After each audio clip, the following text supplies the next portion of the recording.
welcome to everybody who's joined. We've had an absolutely fantastic response to the invitation for the webinar. So it really shows what a hot topic SAP and mobility really is. So with me today, I've got Paul Garrity, who will really be going through how you can use SAP and mobility to empower a more productive team, and really talking about his experience being at SAP.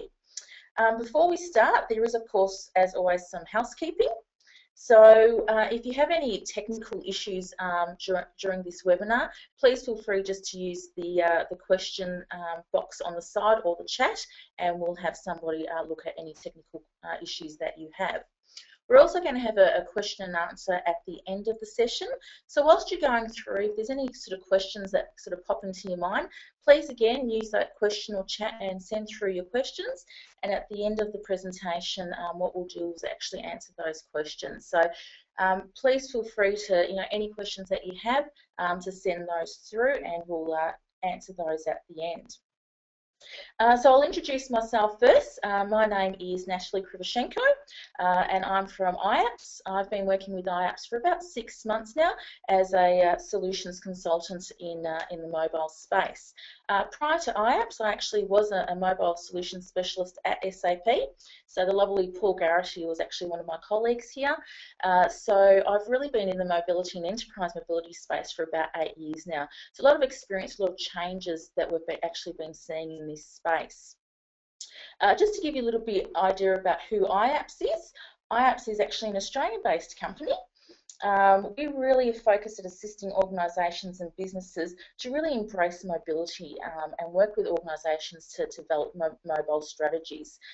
We have worked with over 30 different clients to build really true business mobile applications, and our focus really is in that business and enterprise space. We're also a partner of SAP, and hence why I have Paul Garrity here with me today. So Paul, welcome. Thank you very much for taking the time to be here with us today. There's some questions that we've got ahead of you, but just for the listeners, if you could please introduce yourself and just sort of explain your background and your experience. Yeah, absolutely. Good morning, Natalie. Good morning, everyone who's listening in. So my name is Paul Garrity. I'm the Mobile Solution Manager for SAP. So I look after SAP's mobile solutions across all of Australia and New Zealand. Means that I get to both work with SAP people in the field, work with our partners like iApps and Natalie, and also spend a lot of time with our customers finding out how they're actually using and implementing the SAP mobile solutions so that we can plan for the future releases of products and roadmap into the future. I've got a background, I've been with SAP about 5 years now. I was originally in their pre-sales team and also worked in their industry teams, but I've been in the mobile space with SAP for about 18 months now.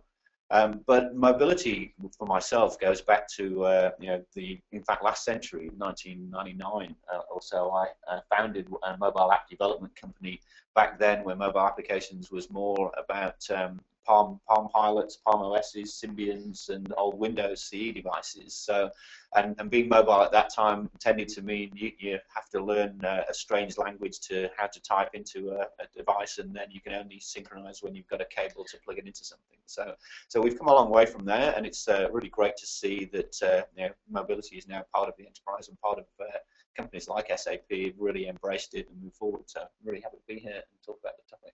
Yeah, fantastic, and it's really interesting when Paul talks about those Palm OS devices and just really how how far we've come from those sorts of devices. Just the other week, I found it in my drawer, one of the old one of the first Palm devices I ever had, and it looks so antiquated, yet it's probably only 4 or 5 years old. So it really just shows the advancement that we've had in sort of that smartphone, in particular in the tablets.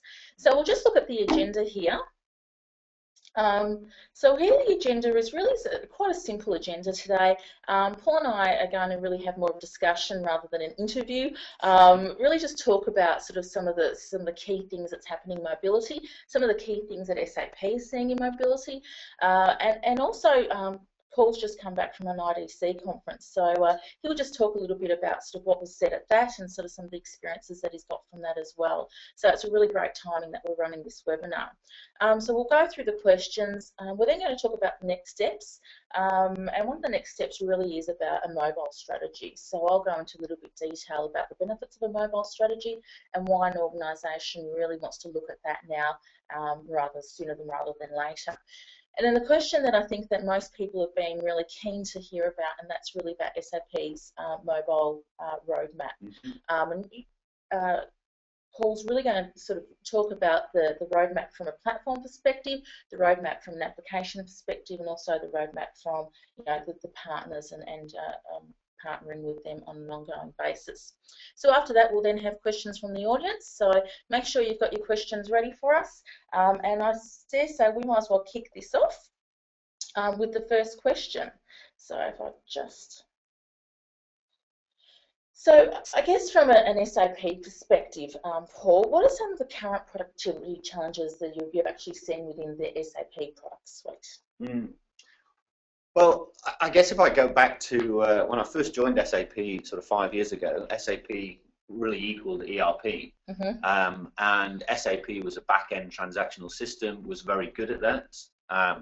SAP were the systems that basically if you didn't hear about them, we knew we were doing our job well, as long as everyone got paid at the end of the month, as long as everyone was recorded in the HR systems and the supply chains were functioning, then it was really about making those transactions work.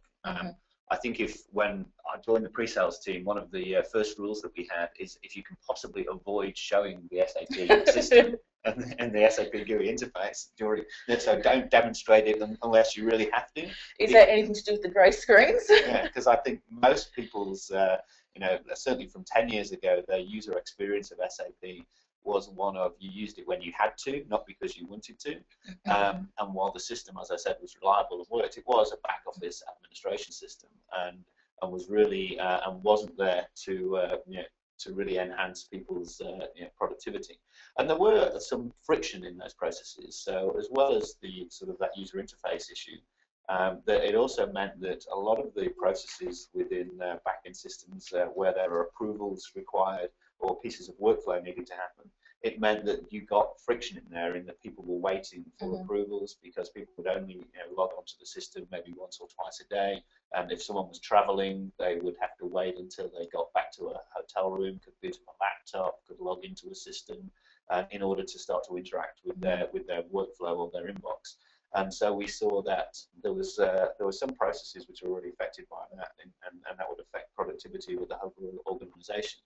And also when data capture was involved, if people were away or out of the office and you had to wait until you were back into the office and near to a desktop computer in order to log your timesheets or in order to put in records from a site visit or an audit, then the quality of that data was impacted because, of course, it was often 24 hours or a length of time in between when the actual information was captured and when it was put into the system.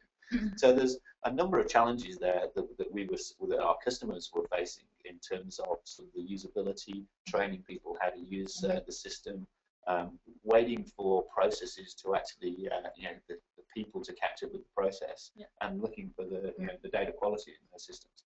And I think those are are all things which really we're seeing we could start to address with mobile solutions. So with these, the user interface, data quality, training, usability, all of these sorts of things that you've seen in a typical SAP system where there's been those challenges, how has mobility been able to address these challenges? I think that it really has been a chance for SAP to reinvent itself. I think if you look at the way that people are interacting with SAP now in terms of using mobile phones and tablet devices, the interfaces really don't look or feel at all like traditional SAP. In fact, people are generally shocked. I mean, one of the first things I do now when talking to people is actually show them the system. So it's completely turned on its head from where it was even 5 years ago, where now people actually, they are applications which people want to use. But that came about through a lot of learning ourselves. So we went through, so mobility in and of itself, while it can address challenges like having information close to hand, you still have to consider how the people are actually going to use that information. And if an application doesn't look good, then it doesn't get used. The consumer experience now is one of very much high expectations of usability. And therefore, I think SAP ourselves, sort of 3 or 4 years ago, when we first started, when we got the first 2,000 iPads in our organisation, we gave them to our sales force, and effectively said, okay, the IT team thought, okay, to make these work, all we have to do is stick a Citrix receiver on them, allow people to connect through to the existing SAP GUI, and that was mobility. Yeah. And of course, you give that to a salesperson, they try once to initiate a VPN, to make a system work, to start up an SAP GUI on a small, handheld device, and it gets thrown in a corner. And we found that there was very little use of those first that first deployment of tablets. So then we went through a second generation of saying, well, okay, we obviously can't give them the same interfaces on the desktop as you have on a mobile device. You have to think about the size of the device, the interface, the way you interact with it, with touching rather than using the mouse. And so the applications, we started to redevelop our applications. And again, we went through a process of learning there in trying to address, so first of all, that usability challenge. But then when we gave our application developers the challenge of getting their apps onto mobile devices, we took the processes which were currently being done on the desktop and just moved them onto the mobile device. And again, while the interface started to be more usable, then the process didn't necessarily make that much sense. So it really was then a third time round when we took a step back and started using processes that I think I call design thinking, which is really thinking about what are the design characteristics that not only make something usable, but also allow you to change the processes, think outside the box, think how are these devices actually able to impact productivity by use of cameras, by use of the sound, by use of the different aspects you get with a mobile device, and really start to reinvent some of those processes.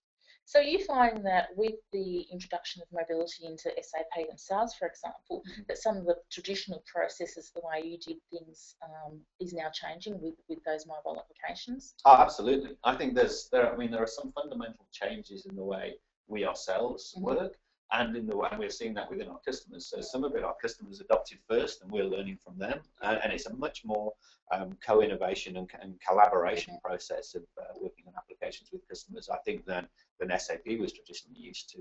If you go back 20 years, it was very much you go talk to a customer, you get some requirements, you hand it to the back office, we build a system, and then the system goes back out and it works. Whereas now it's a much more collaborative process of development.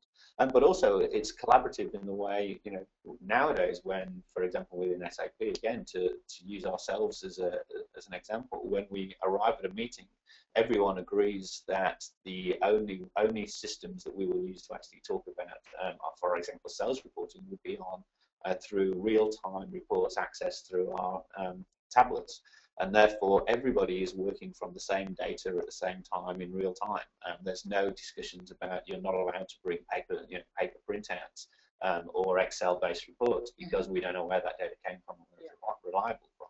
So therefore, having that consistency of access to real-time data within the organization and having everybody have that accessible no matter where they are, that really changes some of the business processes and the way that we work as an organisation. So I guess that really leads into my next question very nicely. So thank you for that, Paul. And really the next question is around the business processes. So what are the specific business process where you're seeing the most gains in productivity and efficiencies? Yeah, it's a good question, and it's one I know you mentioned earlier that I just got back from Auckland, where I was speaking at an IDC conference. And Charles Anderson, who's the mobility lead for IDC Asia Pacific, gave a keynote there. I'm going to steal some of his words. It was quite good that I was there talking about SAP and what we're doing it. But he talked through the fact that really looking back over the last decade, I thought he categorized it well in saying at the beginning of the decade, mobility was really about mobilizing the person. And so this was the advent of the BlackBerry. We saw that people were, basically mobility meant putting people's email and calendars onto a device that they had with them. And that was about those personal productivity gains of people actually having a better understanding of where they were, what they were doing, and being able to communicate. But what we saw is that gradually transitioned over the second half of the decade into being much more about, rather than just mobilizing the person, we started to mobilize the process.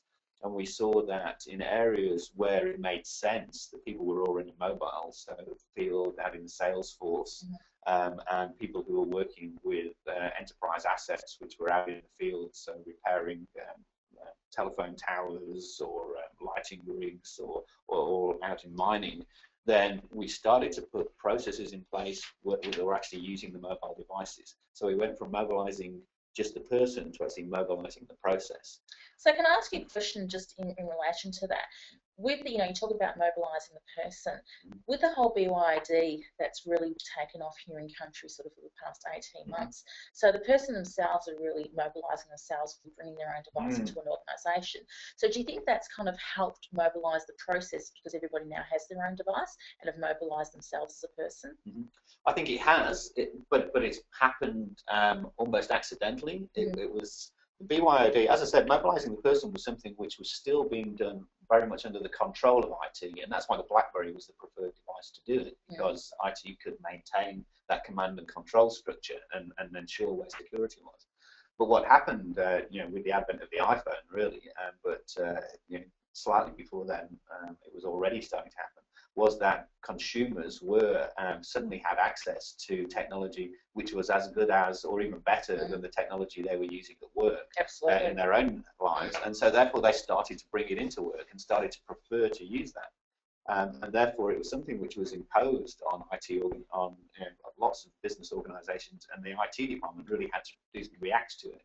And it was a very reactionary thing, I think, BYOD initially, in terms of it was trying to maintain that command and control structure of saying that we control the information and the devices, and therefore trying to people bringing devices in was almost breaking the rules down of IT. So BYOD initially was about that security. I think we've moved on from that now, and the BYOD is now seen much more of a, again, it's about user engagement. If people want to use the devices, are engaged with the devices, then they actually get productivity gains through it. And there are interesting so SAP runs a number of surveys through our value engineering organisation, which does benchmarking of our customers. And we see that customers who have a high and advanced mobile strategy, which includes BYOD as part of that program, have much higher employee engagement levels, so their employees are happier working with them, and that makes sense because they're getting to use devices that they choose to use and getting to interact with the company on their terms.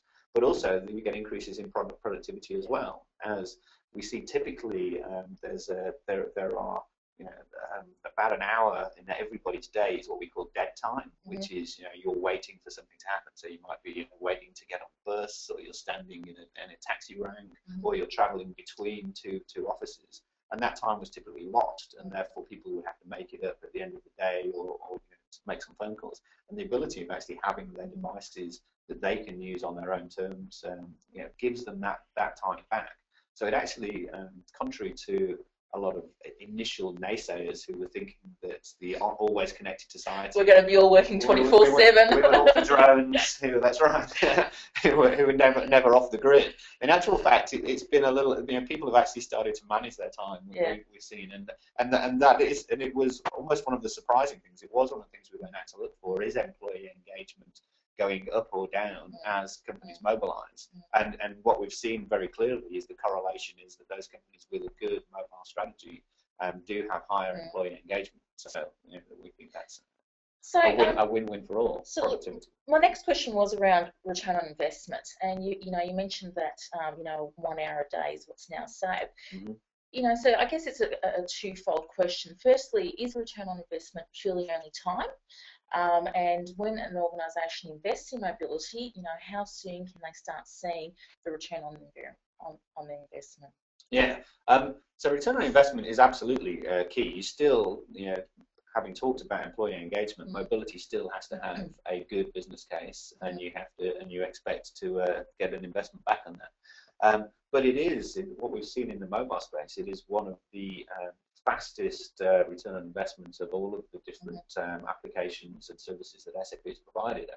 Everyone must be quite shocked. Well, that's right. A typical SAP project in the past has lasted 18 months to 2 years. When you're changing back-end systems, these are very complex things to do. So whereas a client still got that expectation when you talk to a traditional SAP client about mobility.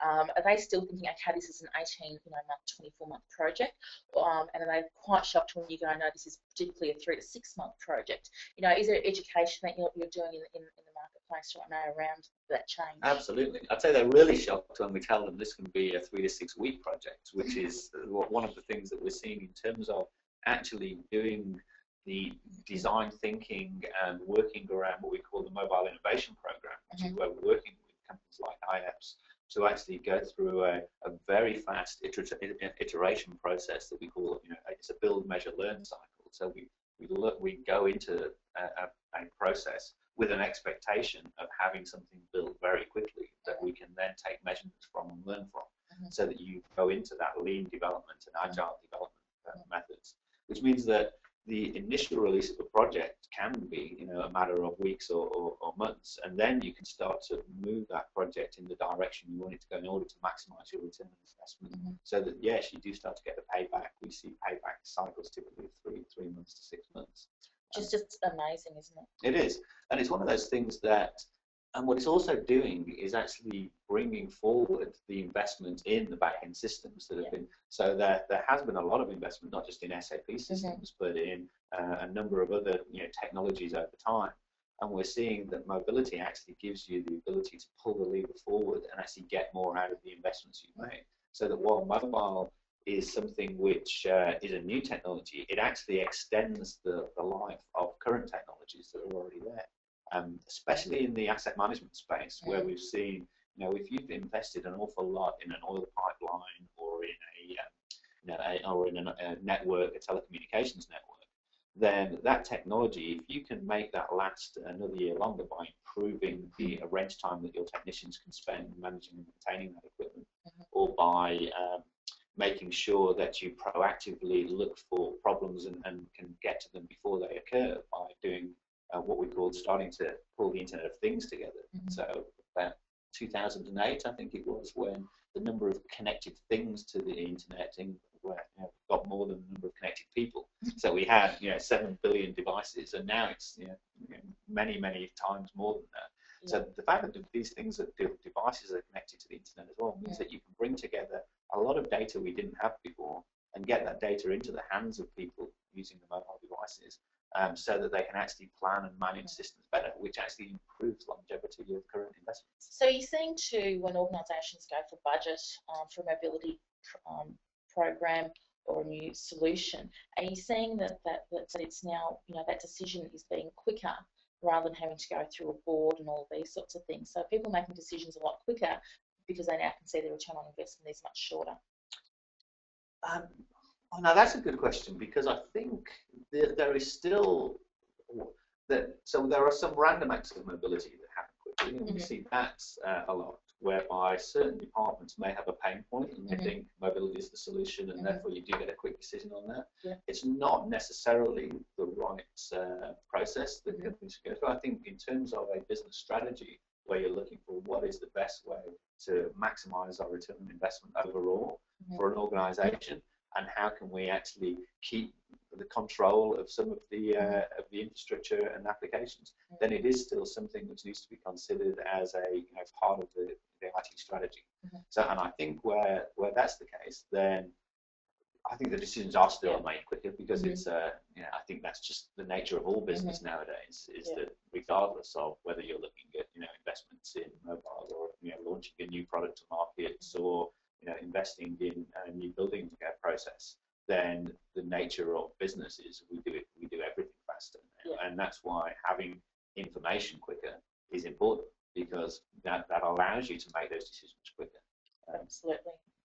So in the SAP's experience, I guess, internally and with your clients, I think SAP's sort of been in the mobility space for about 3 years now. You've really been first to market from an enterprise level in taking mobility to your enterprise clients. A lot of the people who are on this webinar will be going, yeah, we know that mobility, needs to be part of our future and part of our strategy, but, where do we start with this? So in your experience, what has been that first business process that's really gotten that hook in to go that, yeah, mobility is definitely where we want to head? Well, actually, I'll relate that back to your last question, which is, how do you get a decision made to actually get a business case approved for mobility? Our experience, my personal thing, is that the first thing to implement with a mobile solution is whatever your project sponsor wants you to. It is really important to get the company committed to mobile being something which can improve processes, improve productivity, improve the way that the people are interacting. And therefore, it's absolutely essential that you have project sponsors driving this who are committed to it. So get the devices in the hands of whoever your project sponsor is, whether it's your CEO or your CIO or CFO, and find out what's going to make a difference to them. And that's what you mobilize first. We've seen, so it could be board papers has often been one of the first pushes, because some typically board members are bought these shiny tablets for Christmas presents, and they walk into the office and say, what can I do with this? So get something up and running which makes that work for them. A large logistics provider in Australia that I know of literally wanted to be able to, we were talking about friction in the process earlier, to be able to do his approvals. So any approval of more than $1 million would get sent to this particular gentleman, and therefore he became a logjam in some of the larger procurement initiatives that his logistics company were doing. And he would typically get calls when he was out at the rugby. And, not ideal. Yeah, and wouldn't like getting disturbed. And so he said the first app, he said, give me an app so I can approve these purchase orders without having to leave the rugby. And so, and then once that is done, and those guys see that they're actually getting benefits that they want, then you will see that there are an enormous number of other benefits across the organisation. So you're still really seeing that quick decision cycle that you were talking about kicks in, because once you've got a platform, especially, and this is the thing about investing in a platform for mobility, it then gives you the ability to really start moving quickly and leveraging that platform in order to mobilize more business processes. So, I mean, we see analytics being done a lot, often getting analytics into the workplace. Vodafone, for example, the first thing they went with was productivity apps, because being obviously Vodafone, its DNA is mobility, and so they wanted to get mobile applications into the hands of every single one of their employees as quickly as possible.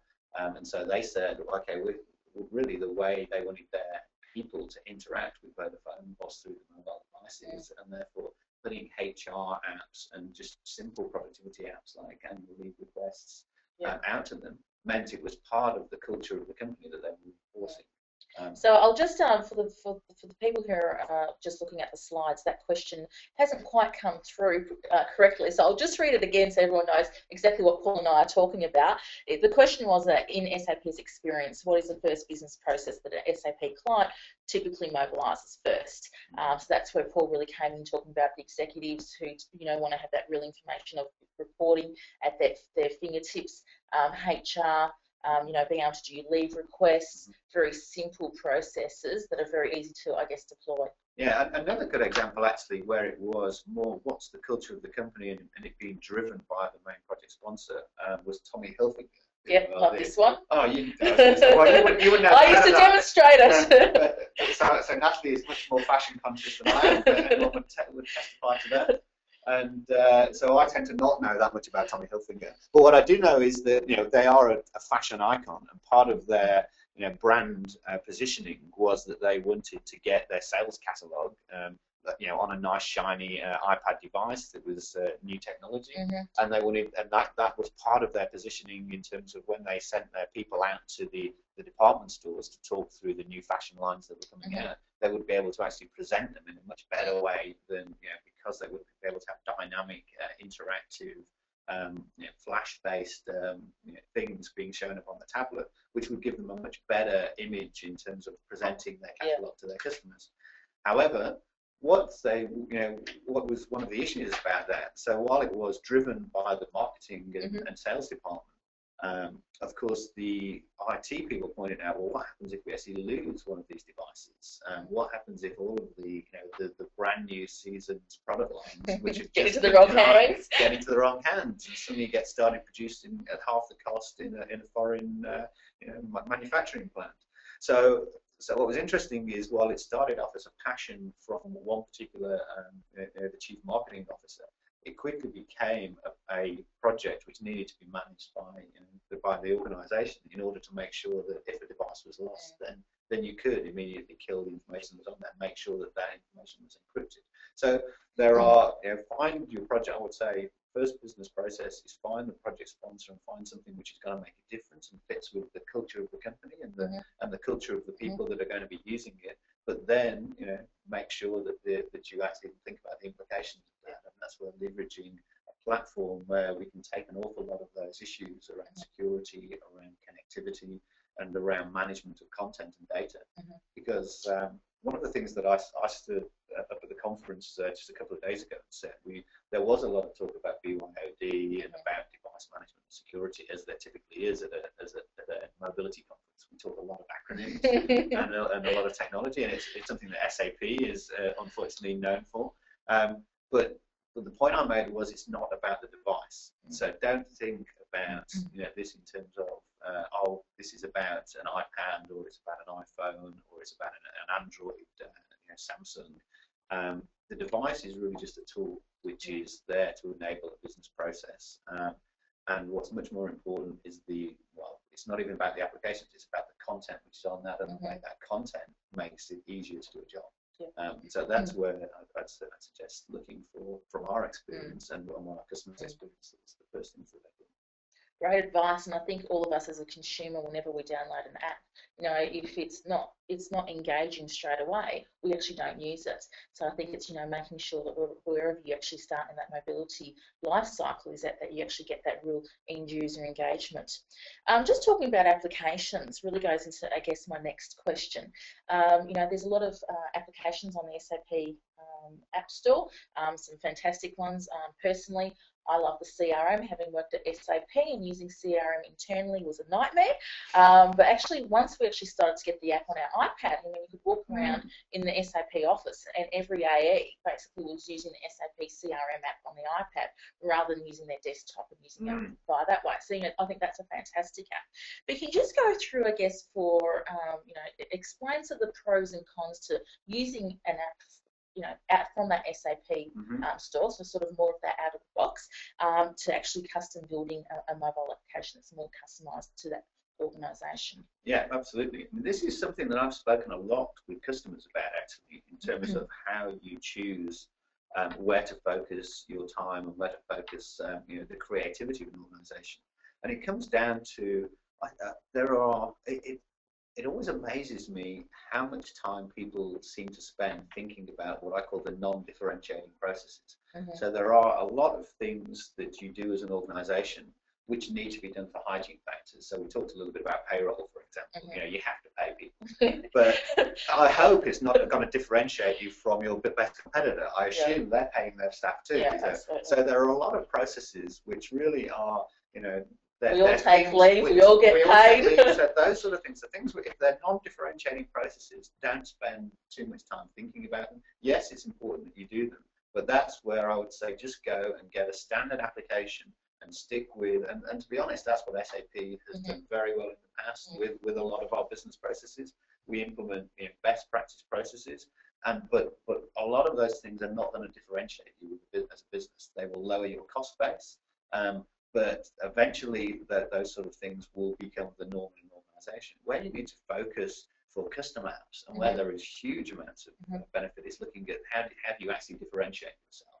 What is it that's unique about your organisation, and how do you therefore take that uniqueness and turn it into something that's going to differentiate you? And I think there is a lot of ways of pushing applications that really can differentiate those processes. So that's when I would say there are some things, and for some companies it might be. If you are a payroll supply company, then payroll is your absolute key business, and it might not be that you use a standard app for that. You might take the standard app as a base, but customize it in order to be able to provide extra added services on top of it, for example. So I think there are always places where you look at how do I differentiate, but then but you need to decide the category up front and say, well, if this is somewhere where we can get productivity gains, or we can get better processes, but we can do it by using the standard application and use a standard application. I think that's generally the best advice. So recently, SAP and iApps partnered for a healthcare organisation, and this healthcare organisation, iApps, is actually in the process of building a custom build app for them. Yep. Can you just elaborate a little bit on why that client decided to go on the SAP mobile platform and the custom build app? Well, I think, it's another good question, because I think what you get there is almost the best of both.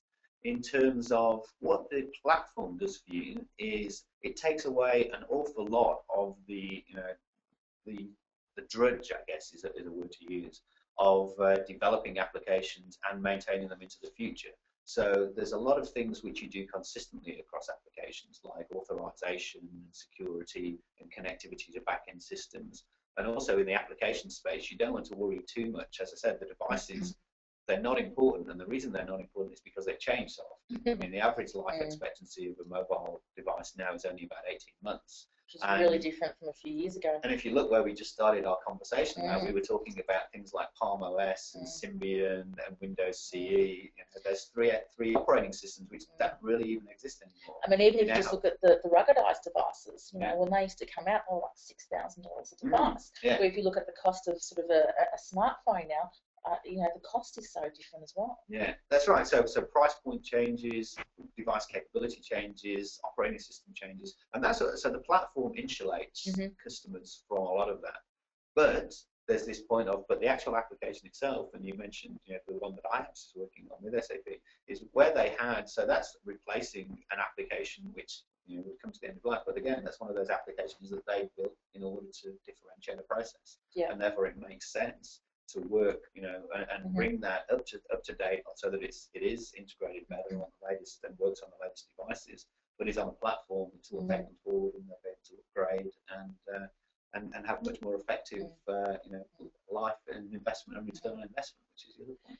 Can you talk about, and I know we used to use a lot of these slides a lot when I was working with you, about the Gartner Rule of Three. I think that really always ties in nicely with why an organisation chooses a platform. So just want to sort of, I guess, tie that into how that platform decision is made. Yeah, I mean, that's a simple, I liked it. It's always, I mean, my brain, although I came back from a programming background, I'm now like to keep things simple. And I think Gartner put it, as simply as I've seen it, in terms of why choose a platform for mobile development rather than, go out and build every app individually. And basically the rule of three said, if you're trying to support more than 3 devices or operating system types, so the thing which the users are using, and of course there's Androids, there's Apples, there's Blackberries. So Windows just come in. We've now got Windows Phone 8. We've got the new BlackBerry launch, BB10 just coming out next month. So if you have an environment where you're supporting 3 different devices, or if you have an environment where you're supporting 3 different business processes in the central layer. So if you're trying to automate, HR systems, and you're also doing analytics, and you've also got some enterprise asset management things that you're trying to automate, then there's 3 different business processes. Or if there are 3 different back-end systems you're trying to connect to. So if you're you've probably hopefully got an SAP system. Some people haven't. They haven't quite cottoned on yet. But but there's also, if you've got a Microsoft SQL Server database and an Oracle system or a Fujitsu healthcare system, then they're basically, if there are multiple backend systems, then the number 3 is one of those things which, from a connectivity point of view, is where the number of connections between those different elements starts to become very difficult and costly to manage. And so therefore you would typically say that's when a platform becomes essential in order to be able to manage and maintain those different connections between the devices, the processes, and the backend systems. Excellent. Well, we've still got one question to go, and that's going to be around the roadmap. And I know we've had a lot of interest on the SAP mobile platform roadmap. But before we actually go into that final question, I just really want to talk about what the next steps typically are from, where people are anywhere in their cycle of mobility. And that next step really is about mobile strategy. And I know you've brought this up and mentioned it quite a lot in sort of the conversation that we've just had. And it's really interesting about a mobile strategy that, if you looked, 5 years ago, you usually have two typical type of mobile user. One was that BlackBerry user in the corner office who was using pretty much one device for one application, being email, and then you had those sort of field service people who again had that one ruggedized device with one application. But this world is really, really changing with the influx of all these devices. And mobile strategy these days is no longer just about a BYOD policy. It really encompasses everything. So I think that mobile strategy is really important because it's like building a house. You do your plans, you go to an architect, you do your plans, and even if you don't build for a couple of years or for 6 months' time, for 6 months, you've still got those plans there, and I think that's really likens to a mobile strategy. Also, when you're building a mobile strategy, and I know that SAP have got quite a number of blogs on their website about mobile strategy, iApps as well. We've just written a blog also on the importance of a mobile strategy. And the thing is that I often say to clients is that you're naive to think that somebody somewhere in your organisation isn't doing anything about mobility. There is somebody doing it, whether it be marketing, whether it be HR, whether it be IT, there's absolutely somebody in there doing something. So I think a mobile strategy is really important to actually get the whole business involved. So, representation from every business unit. And when you start doing that, you actually come to see that you can actually leverage from each other of what one another are trying to do. And that's where you actually start to get this total cost of ownership where it comes down. So I think the mobile strategy is really important for any organisation, really who's looking at sort of, where do we start in mobility? It's really just, a workshop that starts getting, the ideas, thinking about, what are some of the quick business processes that we're doing that we'd really like to see mobility be part of. So, I think that SAP really supports that mobile strategy, and certainly at iApps we support that as well. And I think it's really important who you choose to work with you in that strategy. Quite often an organisation will go to somebody to develop purely an app, and they might be great at developing an app, but they really might not be really great at developing a mobile strategy. No, absolutely. I think that's two very different things. I think when you ask me the question about why SAP partnered with iApps and why the customer that you're referring to chose iApps to work with that, it is part of building that customer intimacy. And I think that's something that SAP recognises that a lot of our business partners can do very well in actually getting close to understanding what the requirements are across a customer's business, and then putting a strategy together with them that actually gives them a roadmap themselves that they can move along in order to take the most advantage out of the opportunities that are there. Yeah, and at iApps, we've done a number of these mobile strategies. So whilst we do workshops also for app development, quite often we take a client a step back and say, rather than just build this app, we actually want to talk about, your overall mobile strategy. So if anybody's interested in sort of looking at sort of one of these workshops, my contact details will be at the end of this slide. So you'll be able to have my contact details to discuss further about these mobility workshops.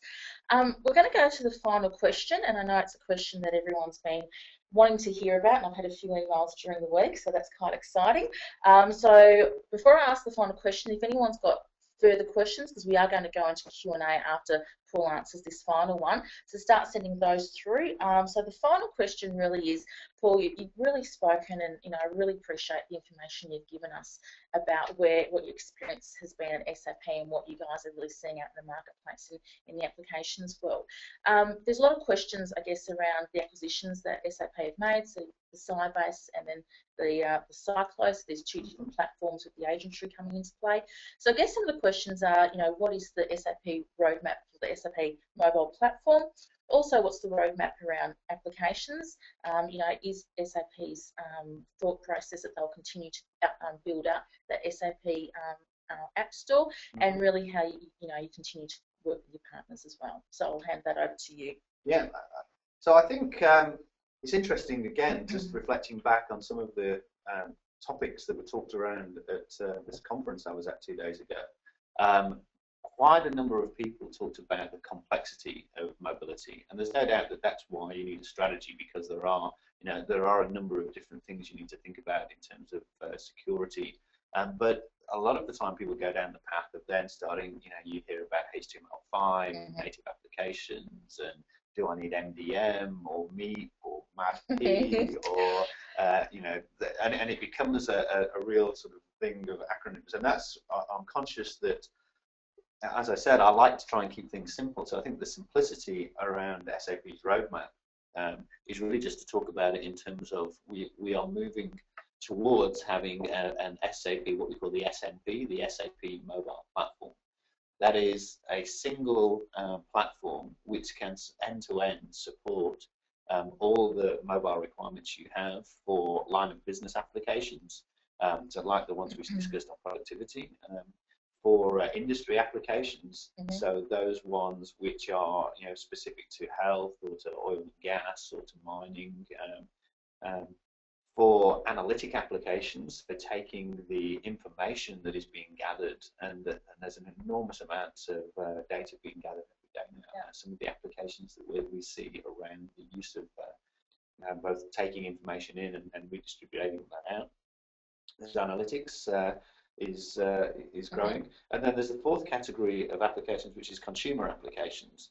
So what we've done is said, so what does a platform which can support all of those actually require in terms of services?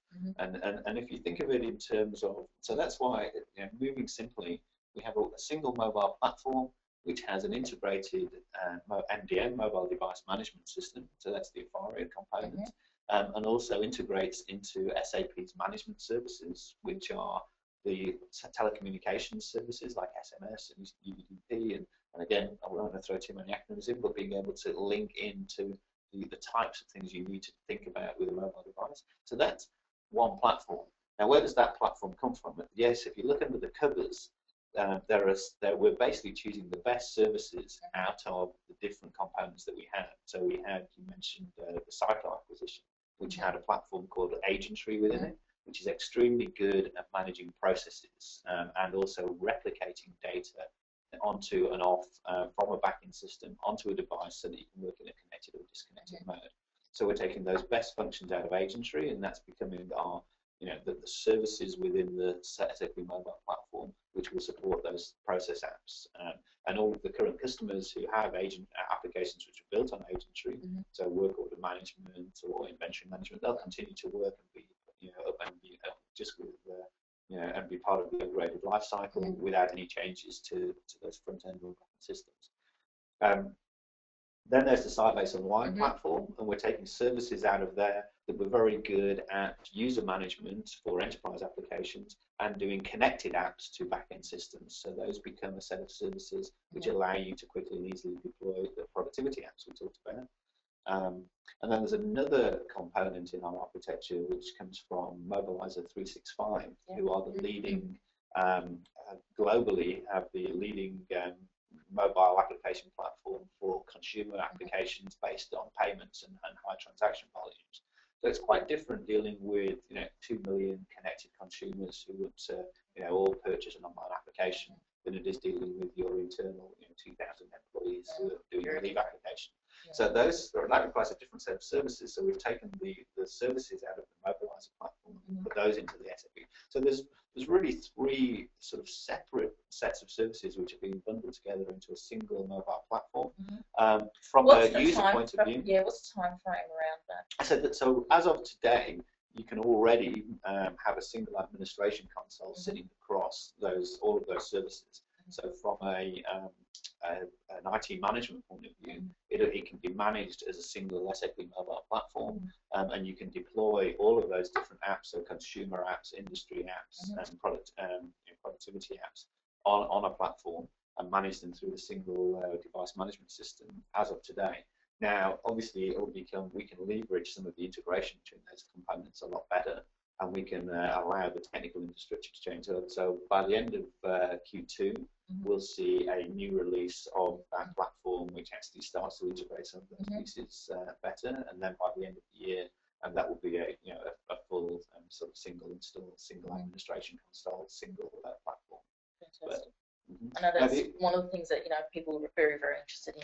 Yeah. The other significant thing that we've done with the roadmap, which has really, I think, changed the game, and is one of the other reasons that we're sitting together today, is that we've opened up the software development side of things. So you asked where the applications are going and whether SAP is going to continue developing applications.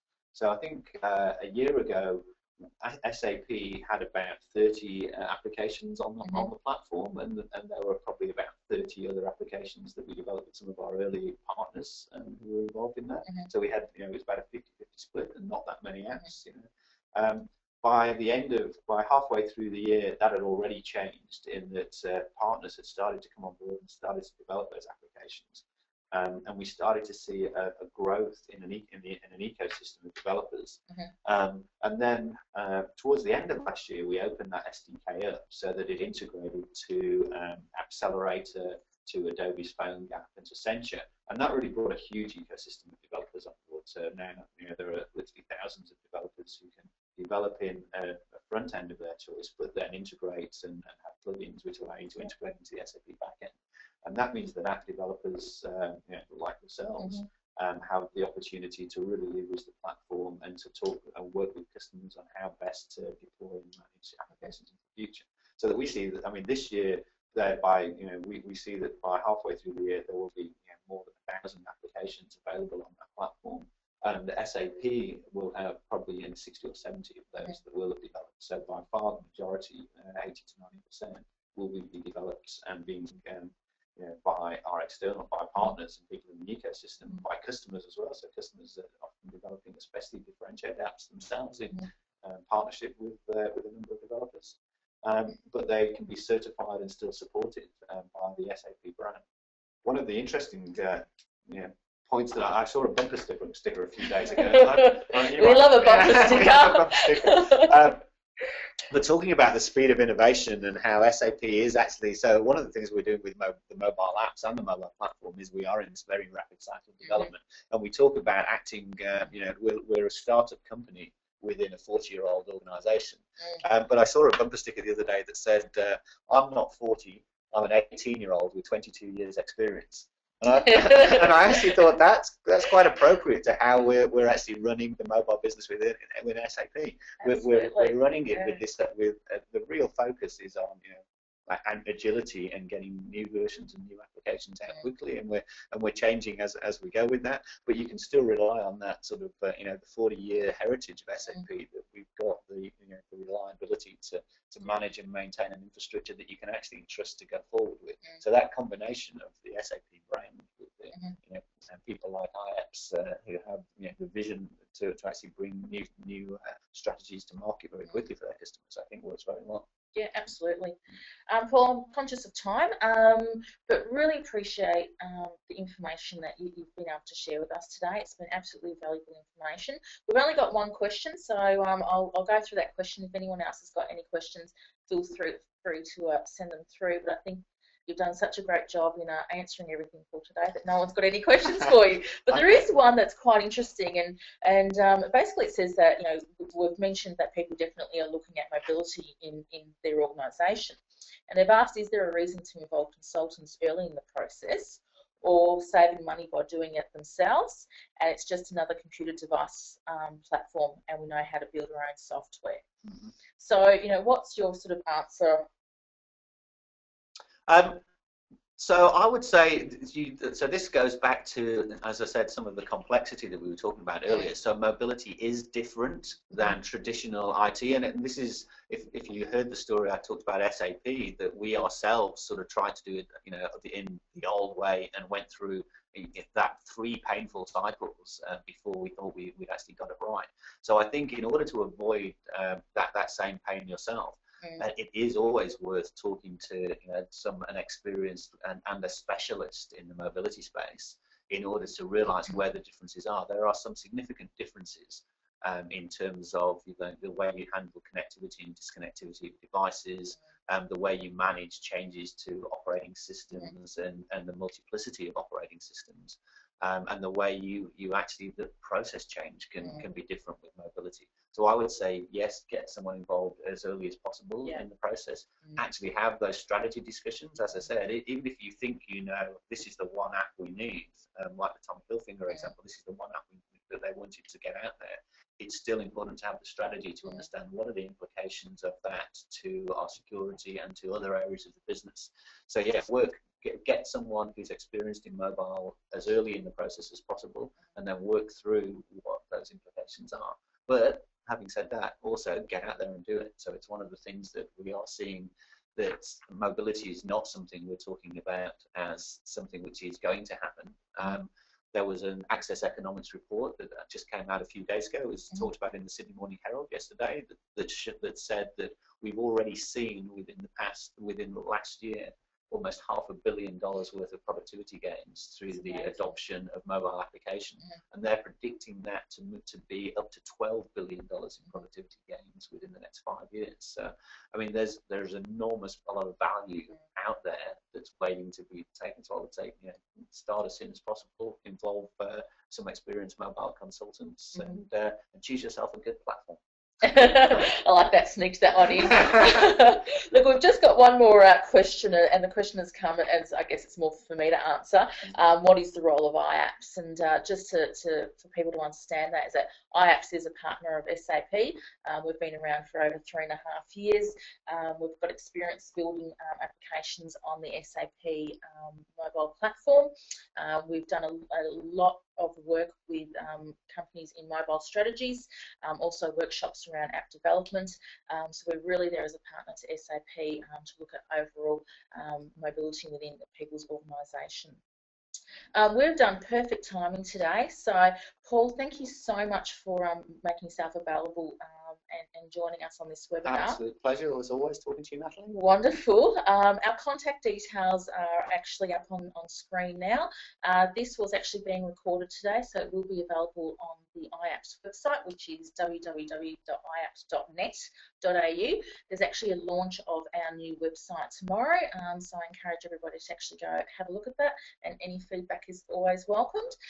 So, Paul, thank you again. Really appreciate your time. And if there's any sort of follow-up, our contact details are there. We're really welcome to have any further discussions with anybody who's been on the webinar. Yeah, absolutely. More than happy to take my email addresses up there. Love to hear from anybody. If you've got any more questions on the roadmap or want some more in-depth detail into exactly what the SAP Mobility platform is about or the apps that are available, then happy to hear from you. Fantastic. Thank you, everybody, for joining us. At the end of this webinar, there will be a very short questionnaire. There's just 5 questions. This is really the start of a series of webinars that we're wanting to do. So we'd really welcome your feedback on what are the sort of topics that within your organisation that you'd really like answered in future webinars. So please answer that questionnaire, and we'll definitely take that on board and hopefully have some topics in further webinars that address those topics. So thank you again, Paul, and thank you everyone for joining us.